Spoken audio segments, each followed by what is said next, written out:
कानपुर की family court में पेश आने वाला ये मंजर हर आंख को नम कर देने वाला था। एक ऐसा शख्स जो गुज़िश्ता 5 सालों से फॉलिज के बाइस बिस्तर से उठने के काबिल नहीं था, उसे स्ट्रेचर पर लिटाकर सीधा अस्पताल से अदालत लाया गया, सिर्फ इसलिए कि वो अपनी बेबसी को खुद साबित कर सके। ये मामला एक ऐसी शादी का है जो सिर्फ 1 महीने में ही टूट गई। शौहर बीमारी से लड़ता रहा, जबकि उसकी बीवी ने उस पर ना नफका यानी कि मेंटेनेंस ना देने का इल्जाम आयद करते हुए ज़ाब्ते फौजदारी की दफा 125 के तहत दरखास्त दायर कर दी।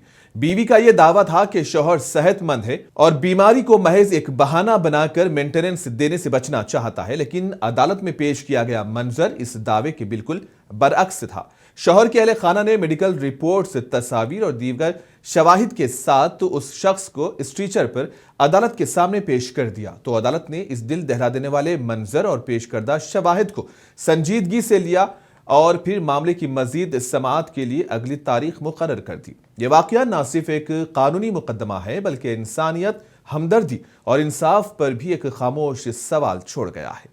125 का मुकदमा गुजारे भत्ते का किया हुआ है और ये कहा गया उधर से कि वो अस्वस्थ नहीं है, स्वस्थ है, जानबूझकर लड़के को हाजिर नहीं किया जा रहा है।